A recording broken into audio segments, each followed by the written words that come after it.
ఇరాన్తో యుద్ధమే అనివార్యమైతే ఆ దేశం మీద ఎలాంటి మిలిటరీ వ్యూహాలు అమలు చేయొచ్చు అనేది అధికారులు కొన్ని ప్రతిపాదనలు అమెరికా అధ్యక్షుడు ట్రంప్ ముందు ఉంచారట. ఇరాన్ సుప్రీం నేత అలీ ఖొమైనీ ఆయన వారసుడు మొత్తజాలని హతమార్చేస్తే బెటరు అన్నటువంటిది అనేక మంది ప్రపోజ్ చేశారట. ప్రభుత్వంలోని ఉన్నతాధికార వర్గాలను ఉటంకిస్తూ ఎక్స్ఓస్ అనే వెబ్ పోర్టల్ ఈ కథనాన్ని ప్రచురించింది.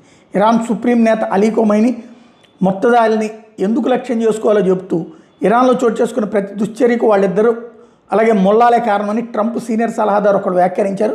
అయితే ట్రంప్ ఈ ప్రతిపాదన మీద ఇంతవరకు తుది నిర్ణయం తీసుకోలేదు. ఇరాన్ పాలకులని ఉక్కుపాదం కింద అనతికాలంలోనే 32,000 మంది బలైపోయారన్నది ట్రంప్ ఈ సందర్భంగా వ్యాఖ్యానించారు. నిష్పాక్షిక ఒప్పందాన్ని కుదుర్చుకునే దిశగా వెంటనే చర్యలకు సిద్ధం కావాలని ఇరాన్ ఉద్దేశించి హెచ్చరించారు. నిర్బంధంలోని వందలాది మంది అసమ్మతివాదుల్ని వధించాలని వారిని బహిరంగంగా క్రేన్లకు కట్టి ఉరిదీసేందుకు ఇరాన్ పాలకులు ఒక దశలో సిద్ధమయ్యారు. అట్లాంటి ఒక్క గట్టు ఓడిగట్టిన మరుక్షణం అమెరికా ప్రతిస్పందన చూపిస్తామని హెచ్చరించాను. దీంతో 837 మంది మరణశిక్ష నిలిపేశారని చెప్పారు. కానీ అమెరికా కోసం ఏమీ నిలపలేదని మరోవైపు ఇరాన్ చెప్పుకొచ్చింది.